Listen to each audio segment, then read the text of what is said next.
Yo, what's up mga bossing? Magandang araw sa inyo. Magandang umaga mga bossing. Medyo maaga pa talaga. Wala pang mga 7, no? Para mga 6:30 pa lang. So, meron na tayong kliyente rito. Kia Rio natin, 2010 model. Okay, ang issue ng ating kliyente, nagbabawas lagi ng coolant. May issue yung ating heater sa loob mga bossing. Okay, isa rin sa mga dahilan mga bossing kung bakit magbabawas ng tubig. Halimbawa, wala kayong makita dito sa ating radiator na problema na leak or tagas ng ating coolant, pero bakit nagbabawas siya ng coolant or ng tubig ng ating makina radiator mga bossing? Yun ay dahil baka yung ating heater sa loob ay mayroong problema.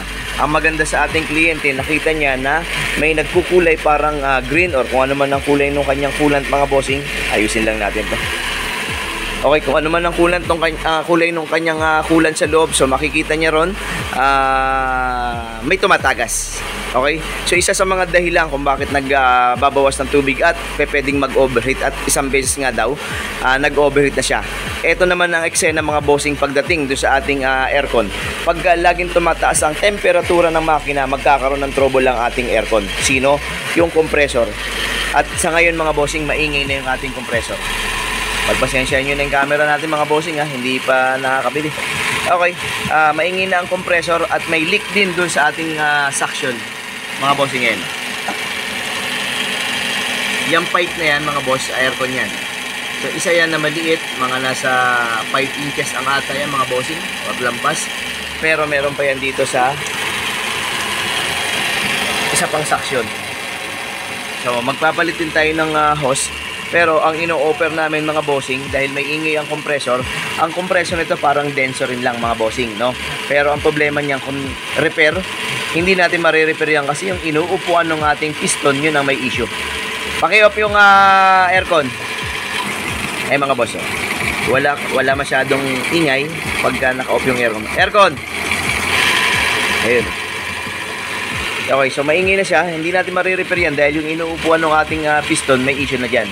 Yung pinakang half bulge bearing natin doon, tsaka yung pinakang bore piston, may issue na yan sa loob. Kaya magpapapalit tayo ng panibagong compressor dyan mga bossing. Tapos, ang SOP ng palit ng ating compressor mga boss, pati condenser, tinitira natin yan. Kung talaga nagtitipid yung flashing, pwede nating pairalin, pero hanggat maaari mga bossing, kung year 2010 to, tapos yung condenser mo yan pa rin, or kahit napalitan na, ang problema niya kung hindi mo makukuha sa flashing yan, sisirain lang niya yung panibagong compressor. Okay? Papasok pa tayo, isa pa, ang ating mga pan. Sabi ng ating kliyente, naka high speed daw ito lagi dahil may problema yung sensor. Ngayon, kung lagi naka high speed yan, baka mabilis masira, hihina na ang RPM ng ating pan. Kaya check din natin yung pan na yan. Kung kaya natin buksan yan, bubuksan natin para makitaan natin na good pa ba yung ating mga pan. Okay? So, ang offer natin dito sa ating Kia Rio mga bossing, syempre, dahil nga nakitaan niya ng may problema dun sa ating heater, bababa natin ang ating dashboard, tatanggalin natin ang heater para makita natin kung kaya pa bang i-repair o hindi, ibabypass na natin yung heater niya. Tapos, syempre, check upin na rin ang evaporator, i-flashing na rin, check na natin lahat mga bossing para isang trabaho na lang. Okay? So yun ang pinakang gagawin natin dito sa ating Kia Rio mga boss. Nilagyan din natin ng thermometer mga bossing, no? Pero dahil nga hindi na siya fully load ng Freon, hindi na ganun kalamig. Meron siyang lamig sa thermometer natin mga bossing na 24.5.6.8. Yan naglalaro dahil wala ng lamig May konti-konti kang mararamdaman na parang hangin sa Tagaytay, pero hindi na kaya mga boss, hindi na kaya magpalamig to. Kumbaga pag uminit na yung dashboard natin, wala na, hindi na yan kaya lumabig. Kasi nga may leak tayo dun sa ating suction hose mga boss. Okay, so yun ang gagawin natin dyan at isa-isayin natin mga boss pag naibaba na natin lahat.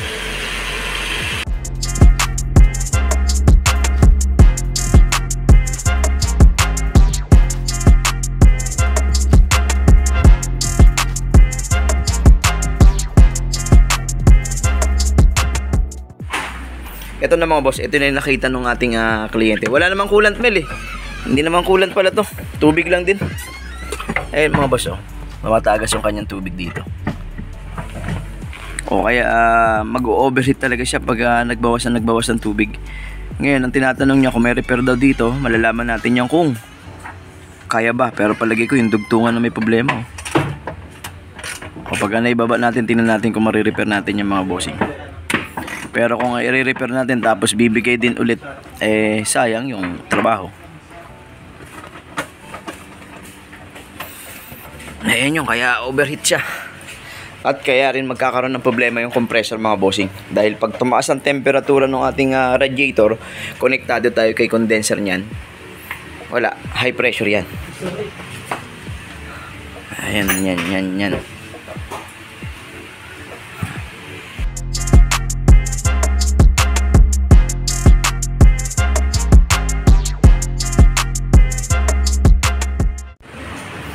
Eto na, nababa na natin yung pinakang housing ng ating evaporator mga bossing.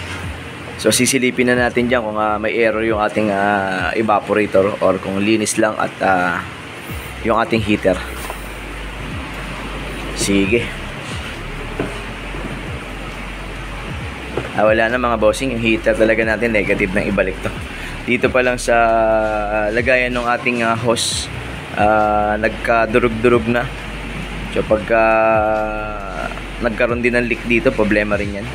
So siguro ang magiging advice na lang natin sa kliyente, i-bypass na lang muna yung heater kaysa naman na ganito ulit ang mangyari sa kanya na kailangan pang ibaba yung buong dashboard para lang makuha yung heater or para lang i-repair ulit yung heater kung sakaling hindi tatagal, no? Kumain na kayo, Tay?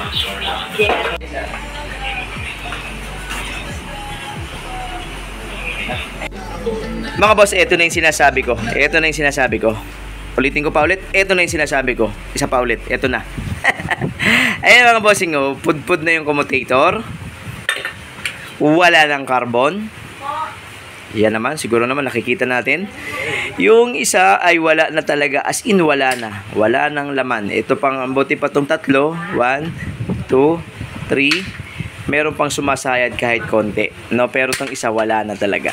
So, isa yan sa magiging problema, mga bossing, kung hindi nyo ma-check yung ating mga pan. Hindi porke gumagana ang ating pan ay sasabihin natin okay na. May kanya-kanyang speed at RPM yan kung gaano kalakas yung talagang kapasidad niya. Ngayon, kung halimbawa nga napapansin nyo umuikot naman, hindi naman ganun kalakas, sigurado magkakaroon ng high pressure yan. So, isa pa lang to mga bossing may isa pa tayong kailangan buksan. So, negative na agad yung isa. Okay, so buksan lang natin to.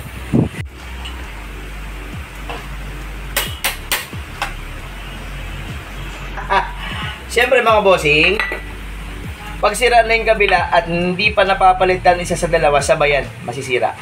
So ganun na ganun din mga bossing. Wala na rin carbon. So negative, dalawang pan. Palit din. Palit talaga. Oo. Ayan na. Hindi natin susuli yan mga bossing. Di, susuli ko sample pala mga boss. Babalik natin para man.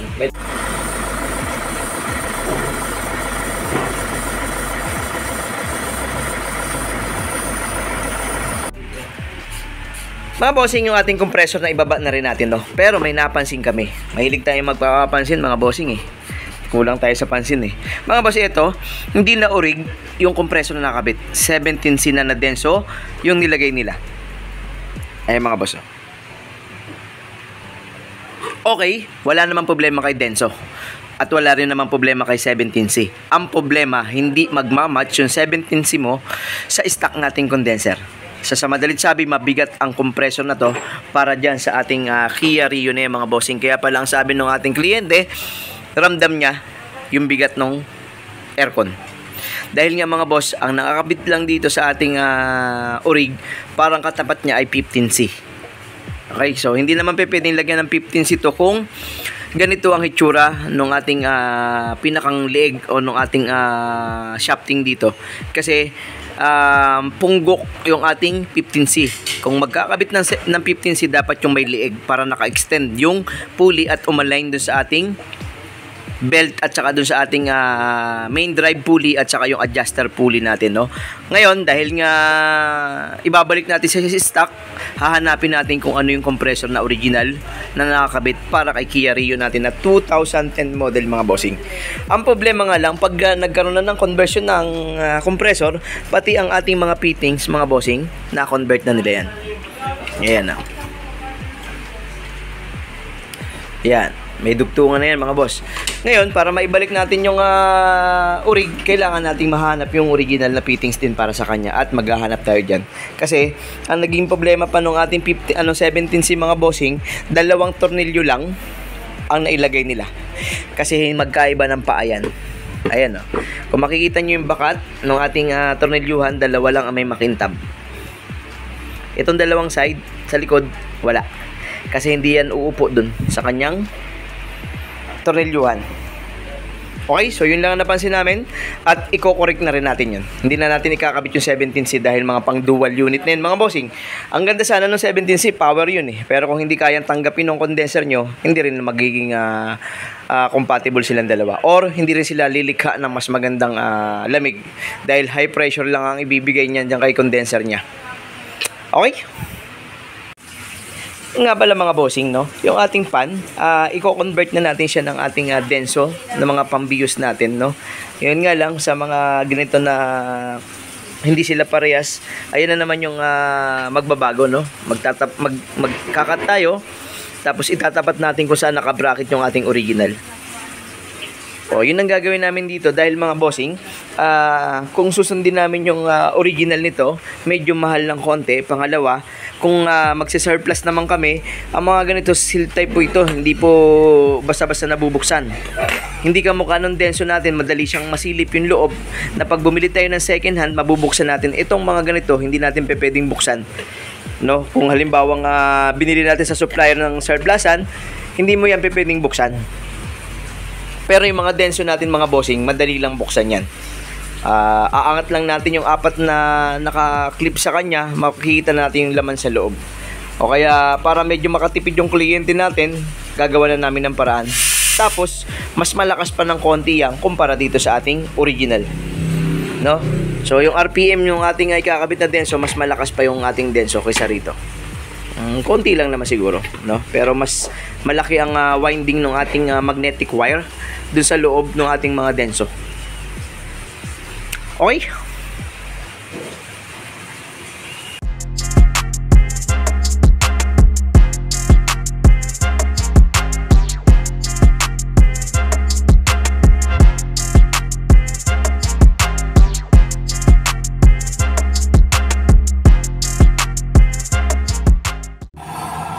Heater natin, mga bossing, hindi na natin ibabalik. Nandito, malakas sa tagas eh. Ngayon, kung gusto niyo ibalik, papahanap tayo ng ganito. O, di pagka nagpa-cleaning siya, sabay na lang ulit natin to. No, hindi na natin siya pwedeng ibalik dahil yan, no. Magkakaroon din lang ng problema yan dito. Ito na yung compressor natin, mga bossing. Ito na yung ating orig na compressor dun sa ating Kia Rio. Ito rin yung ating tinanggal sa kanya. Okay, balik na lang natin yan dyan. At balitin tayo ng evaporator. So, halos lahat na, mga bossing, ibabalik na natin ulit sa stock. Tapos sa mga bago na. Oh, hindi natin ginasusan ng todo yung ating kliyente, mga bossing, ha. Nilagay lang natin siya ulit dun sa tama na standard niya. Okay? Kumbaga, balik natin kung ano yung nakakabit dati. Pero yung pan, dahil nga gusto natin siyang magtipid pa ng konti, yun ang ginawa natin. Ito na, binabracket na natin yung ating pan. Ayan na, may mga paan naman din yan, mga bossing. Tapos pipinturahan natin ng parang bago yan. Ito na lang, 2. Okay.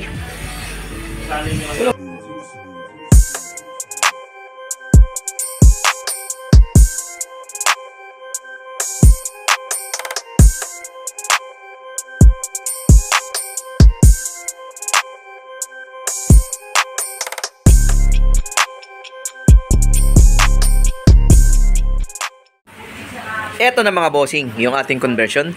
Okay, meron tayong 2 paa pa rin na nilagay dito sa ating lagayan. Okay, kabila rin meron. Pangalawa, kompleto tayo ng bracket. So matibay yan mga boss. Matibay ito. Okay, lahat na yan, very good. At na-check na natin yung loob niyan, no? Na-recon na natin yan. Carbon brass, commutator, nalinis ng lahat yan. Okay, kakabit na lang yan mga bossing. Very good na yan. Condenser natin mga bossing, nakatap na yan. Nilagyan na rin natin ng pum. Pakita. Ayan mga boss, Nilagyan natin ng pum yung gilid para at least yung ating pan, makasaksyon siya ng nasa condenser lang. Or yung condenser lang ang masasaksyonan niya. Hindi siya hihigop no sa gilid, hindi siya hihigop sa ibabaw. Yung mismong condenser lang ang tatamaan ng hangin natin. Compressor. Uy, very good na. Sana belt, nagpalit din ng belt yata mga boss Nagpalit ng belt. Okay, yan na yun. Ang kulang na lang evaporator.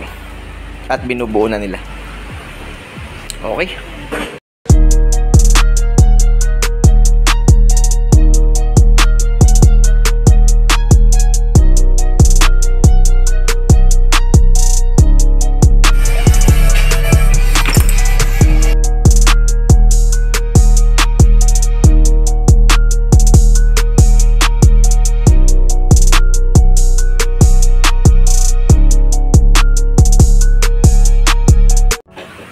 At syempre mga bossing, naikabit na natin lahat ng ating mga pyesa. Meron tayong leak test na ginagawa ngayon. Meron tayong 250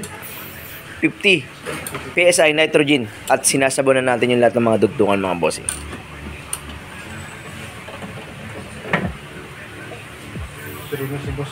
Okay, inisa-isa natin yung mga dugtungan ng mga pinagtatanggal. Tsaka yung mga fittings na kinabit natin mga bossing, no? O, tsaka may mga konti tayong conversion ulit sa mga dugtungan niya. Pan, mga bossing. Ayan na, nakakabit na. Ang nakakatuwa dito, yung ating sticker na preserve natin ng konti doon sa ating conversion. So, very good. Vacuum na lang, tapos reload tayo ng free mga bossing. Okay, hindi mo nalalagyan ng coolant mga bossing. Magpa-flashing muna, tapos may balak din papalitan ng water pump ng may-ari, kaya hindi rin nilalagyan ng coolant, no? Pero magpa-flash kami ng nandun sa water pump na luma, yung mga tubig na naiwan doon, tatanggalin natin. Mga boss, nakapag-load na tayo ng refrigerant dito sa ating Kia Rio, no? Meron tayong low side na mababa sa 30 at high side mataas sa ating 150.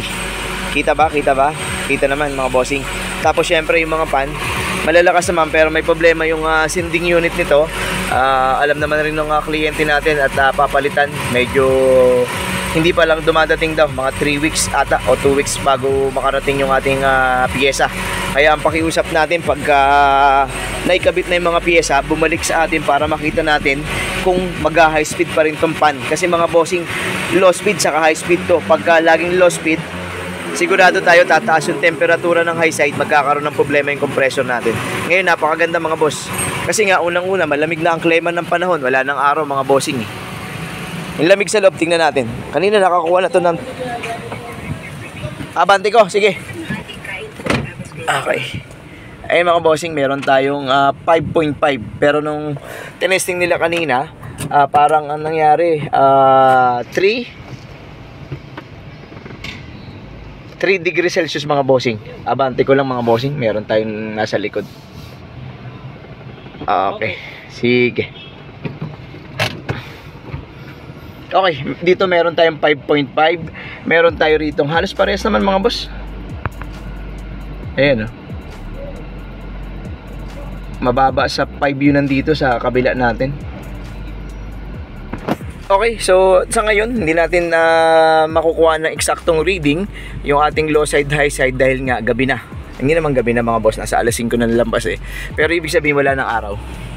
Okay, wala na tayong sikat ng araw dito sa ating area, kaya mararamdaman talaga natin yung napakagandang lamig tsaka yung magandang reading. Pero good na good yung ginawa natin do sa ating mga pan, no? O kinonvert na natin siya ng mas maganda. At kung hindi natin nabuksan yung mga pan niya, mga bossing, iniisip natin na gumagana pa, very good pa, pero hindi na uubra yun. Pagka may tumigil na isa ron, yari na. Sabog ating compressor, mga bossing. Hindi naman sabog, ba't mga sabog ng sabog? Sira ating compressor pagka nangyari yung ganun. Okay, ayun lang mga bossing. Kia Rio niya, anong nangyari? Nag-overheat dahil may tagas doon sa ating heater at maingay pa ang compressor dahil yan doon sa high pressure na nangyari. Kaya in-all-in na natin to mga bossing, in-all-in na natin. Okay, ayun lang mga bossing. Maraming salamat sa inyo at syempre ingat lagi at God bless sa ating lahat. Mabuhay tayo mga boss.